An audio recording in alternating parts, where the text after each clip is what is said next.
ಮುಖ್ಯಮಂತ್ರಿಯಾಗಿದ್ರು ನಾನೊಬ್ಬ ಕಾರ್ಯಕರ್ತ. Quit India ವರ್ಷಾಚರಣೆಗೆ ಇದರ ವೇಳೆ ಡಿಕೆಶಿ ಮಾತನಾಡಿದರು.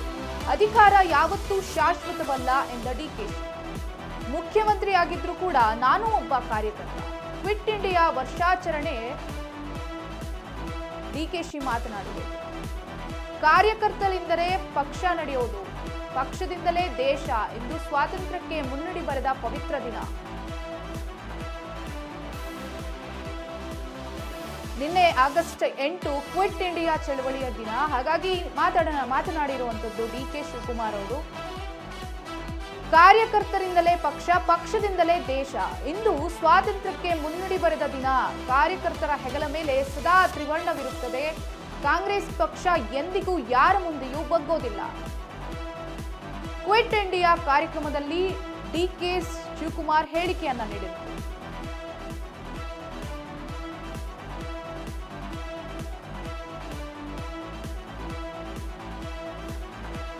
ಮುಖ್ಯಮಂತ್ರಿಯಾಗಿದ್ರು ಕೂಡ ನಾನು ಒಬ್ಬ ಕಾರ್ಯಕರ್ತ. ಕಾರ್ಯಕರ್ತರಿಂದಲೇ ಪಕ್ಷ, ಪಕ್ಷದಿಂದಲೇ ದೇಶ. ಇದು ಸ್ವಾತಂತ್ರ್ಯಕ್ಕೆ ಮುನ್ನುಡಿ ಬರೆದ ದಿನ ಅಂತ ಹೇಳಿ ಡಿಕೆಶಿ ಹೇಳಿಕೆ ನೀಡಿತ್ತು. ಗಾಂಧೀಜಿಯವರ ನೇತೃತ್ವದಲ್ಲಿ ಈ ಚಳುವಳಿ ನಡೆದು ಇಡೀ ದೇಶಕ್ಕೆ ಒಂದು ದೊಡ್ಡ ಅಡಿಪಾಯವನ್ನು ಮಾಡಿ ಒಂದು ದೊಡ್ಡ ಸಂಕಲ್ಪವನ್ನು ಮಾಡಿದಂಥ ಒಂದು ಪವಿತ್ರವಾದಂಥ ದಿನ. ನಾವೆಲ್ಲ ಈ ಚಿತ್ರದಲ್ಲಿ ನೆಹರು, ಪಟೇಲ್ರು, ಮೌಲಾನಾ ಆಜಾದ್ರವರು, ಅಬ್ದುಲ್ ಕಲಾಂ ಇವೆಲ್ಲೂ ಕೂಡ ಎಲ್ಲ ಹಿರಿಯರು ಹೆಜ್ಜೆ ಇಡ್ತಾ ಇದ್ದನ್ನ ನಾವೆಲ್ಲ ಗಮನಿಸಿದ್ದೇವೆ. ಜನಾರ್ದನ್ ಪೂಜಾರಿ ಅವರು ಕಾಂಗ್ರೆಸ್ ಪಕ್ಷದ ಅಧ್ಯಕ್ಷರಾಗಿದ್ದಂಥ ಸಂದರ್ಭದಲ್ಲಿ ನಮ್ಮನ್ನೆಲ್ಲ ಗುಜರಾತ್ಗೆ ಕರ್ಕೊಂಡೋಗಿ ನಾವು ಕೂಡ ಬೆಳಗ್ಗೆ ಅಷ್ಟೊತ್ತಿಗೆ ಒಂದಷ್ಟು 8-10 ಕಿಲೋಮೀಟರ್ ಆ ಪವಿತ್ರವಾದಂಥ ಭೂಮಿಲಿ ಹೆಜ್ಜೆ ಹಾಕಿದ್ದು ನನಗೂ ಕೂಡ ಈಗ ನನಗೆ ನೆನಪು ಬರ್ತಾ ಇದೆ. ಹಿರಿಯರ ಹೋರಾಟದ ಫಲವಾಗಿ ನಮ್ಮೆಲ್ಲರೂ ಕೂಡ ಅಧಿಕಾರ ಬಂದಿದೆ, ಪ್ರಜಾಪ್ರಭುತ್ವ ಬಂದಿದೆ, ಸಮಾನತೆಯಿಂದ ಬಾಳಲಿಕ್ಕೆ ಒಂದು ಅವಕಾಶ ಕೂಡ ಇದೆ. ಸಂವಿಧಾನನೇ ಇವತ್ತು ನಮಗೆ ಬೈಬಲ್, ಕುರಾನ್, ಭಗವದ್ಗೀತೆ ಎಲ್ಲ ಕೂಡ ಇವತ್ತು ನಮಗೆ ಸಂವಿಧಾನ ಕೂಡ ಈ ಆಶ್ರಯದಲ್ಲಿ ಹೊರಹೊಮ್ಮಿಸಿದೆ. ನನ್ನ ಹೆಗಲ ಮೇಲೆ ತ್ರಿವರ್ಣ ಧ್ವಜ ಇದೆ. ಈ ತ್ರಿವರ್ಣ ಧ್ವಜ ಬೇರೆ ಯಾವ ಪಾರ್ಟಿಯವ್ರ ಕೆಲವು ಹಾಕೊಳ್ಳಿಕ್ಕೆ ಸಾಧ್ಯ ಇಲ್ಲ. ಯಾರೊಬ್ಬ ನಮ್ಮ ಕಾರ್ಯಕರ್ತ ಸತ್ತರೆ, ಯಾವ್ದಾದ್ರು ಮಂತ್ರಿ ಸತ್ತರೆ, ಒಬ್ಬ ಹಿರಿಯ ನಾಯಕರು ಸಿಕ್ಕಿದ್ರೆ ನಾವು ರಾಷ್ಟ್ರ ಧ್ವಜವನ್ನ ಕೊಟ್ಟು ಗೌರವನ್ನ ಸಲ್ಲಿಸ್ತೇವೆ.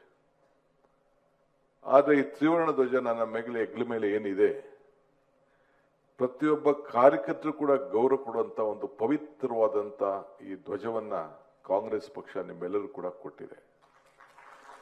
ಇದನ್ನ ನಾವು ಯಾವ ರೀತಿ ಕಾಪಾಡಬೇಕು, ಯಾವ ರೀತಿ ಉಳಿಸ್ಕೊಳ್ಬೇಕು ಅನ್ನೋದು ಬಹಳ ಮುಖ್ಯವಾದಂತ ವಿಚಾರ.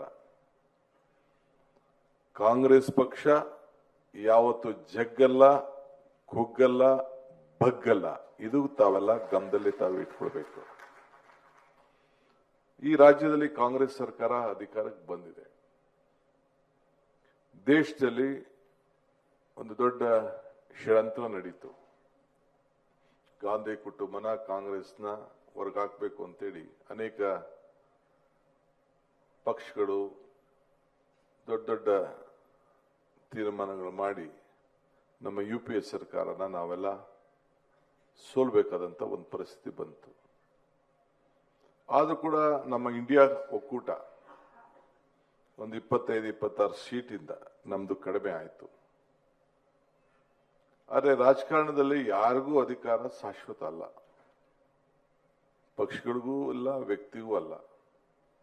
ಗಾಂಧೀಜಿಯವರ ನೇತೃತ್ವದಲ್ಲಿ ಈ ಚಳುವಳಿ ನಡೆದು ಇಡೀ ದೇಶಕ್ಕೆ ಒಂದು ದೊಡ್ಡ ಅಡಿಪಾಯವನ್ನು ಮಾಡಿ ಒಂದು ದೊಡ್ಡ ಸಂಕಲ್ಪವನ್ನು ಮಾಡಿದಂತ ಒಂದು ಪವಿತ್ರವಾದಂತ ದಿನ. ನಾವೆಲ್ಲ ಈ ಚಿತ್ರದಲ್ಲಿ ನೆಹರು, ಪಟೇಲ್ರು, ಮೌಲಾನಾ ಆಜಾದ್ರವರು, ಅಬ್ದುಲ್ ಕಲಾಂ ಇವೆಲ್ಲೂ ಕೂಡ ಎಲ್ಲ ಹಿರಿಯರು